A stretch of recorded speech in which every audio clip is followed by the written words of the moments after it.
kasih, salam sejahtera bagi kita semua. Shalom, Om Swastiastu, Namo Buddhaya. Salam kebajikan, salam sehat, salam Indonesia Maju, protpaktani.com, penuh semangat. Pergi ke Kawah Putih di akhir pekan. Tak lupa pakai jaket agar tidak kedinginan. Agrowisata terus kita kembangkan. Melalui wisata kopi, bangkitkan perekonomian. Terima kasih pertama-tama dan utama kita panjatkan puji syukur kehadirat Allah Subhanahu wa Ta'ala bahwa bimbingan teknik dan sosialisasi Pro Paktani dengan tema Agro Edu Wisata sebagai solusi wahana wisata di masa pandemi sekaligus untuk pemberdayaan ekonomi masyarakat di sekitarnya. Hari ini kita lakukan insya Allah dengan lancar dan bermanfaat.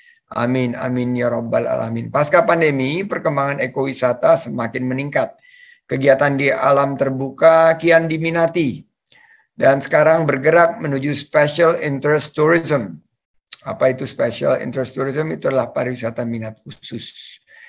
Mencari pengalaman yang otentik, pengalaman dan kenangan, dan lebih peduli pada pelestarian lingkungan. Kami juga melihat bahwa sektor pertanian jika digabungkan dengan pariwisata dan pendidikan disebut agro-edu-wisata. Merupakan atraksi wisata yang memanfaatkan usaha pertanian agro sebagai daya tariknya. Ini juga menumbuhkan kepedulian terhadap ekologi dan kelestarian ilmu pengetahuan serta estetika yang diselenggarakan secara terbuka atau outdoor. Sebagai negara agraris, Indonesia punya kekayaan alam dan hayati yang beragam dan sangat kaya untuk pengembangan komoditas tropis dan sebagian subtropis. Menurut kami keseluruhannya sangat berpeluang besar menjadi andalan dalam perekonomian Indonesia. Kita perlu lakukan ini semua dengan konsep kekinian. Jadi nggak jadul, tapi menonjolkan budaya serta kearifan lokal. Ada juga teknologi lokal, disebutnya indigenous knowledge.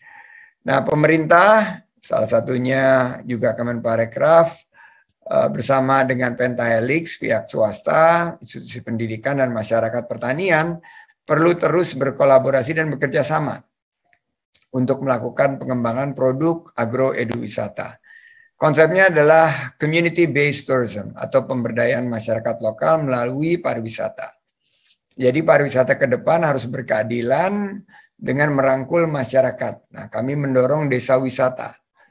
Desa wisata ini bisa nempel dengan 150 lokasi agrowisata di Indonesia.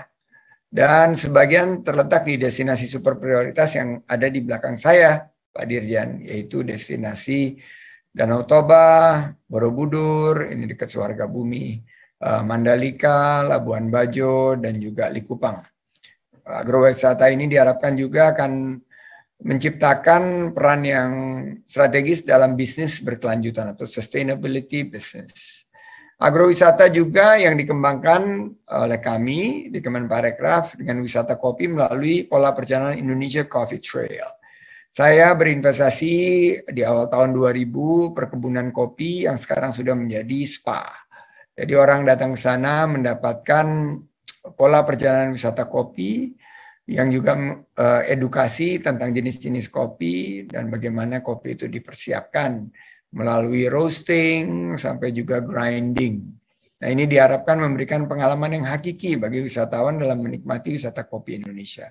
Kita harapkan mampu menjadi trademark wisata nasional. Jadi kalau ingat Prancis, ingat wine. Tapi kalau ingat Indonesia, ingat kopi. Jadi kalau Prancis ada French Wine Route, Indonesia punya Indonesian Coffee Trail. Nah, kami Kemenparekraf juga mendorong program padat karya agrowisata hidroponik. Nah, beberapa yang sedang kita jalankan melibatkan 100 orang pelaku pariwisata yang bernaung di bawah asosiasi HPI, Himpunan Pramu Wisata Indonesia DKI Jakarta. Ini ada beberapa penerima manfaat kegiatan hidroponik ini dapat menjadi peluang bisnis alternatif di masa depan. Akhir kata, saya mengucapkan terima kasih dan apresiasi setinggi-tingginya atas inisiasi Kementerian Pertanian, sahabat saya, guru kita bersama Bapak Syahrul Yassin Limpo, melalui Direktorat Jenderal Tanaman atas acara hari ini. Salam untuk Pak Mentan ya, Pak Dirjen dan teman-teman. Siap, Bapak Menteri. Siap. Sama-sama kita dukung kepulihan ekonomi kita bangkitkan sektor pertanian dan pariwisata, serta ekonomi kreatif, kita buka lapangan kerja seluas-luasnya, kita hadirkan program yang tepat sasaran, tepat manfaat, dan tepat waktu. Dari pengalaman saya sebagai pebisnis, kita mampu untuk menciptakan tatanan ekonomi baru, yaitu ekonomi berbasis digitalisasi, berbasis pertanian, berbasis sustainability. Saya ucapkan terima kasih dan saya akhiri dengan pantun penutup. Pergi naik sepeda keliling kota tua. Tidak lupa mampir jajan es kelapa muda. Mari terus kita dukung agroeduwisata sebagai alternatif berwisata di Indonesia saja. Terima kasih. Wabillahi taufiq wal hidayah. Assalamualaikum warahmatullahi wabarakatuh.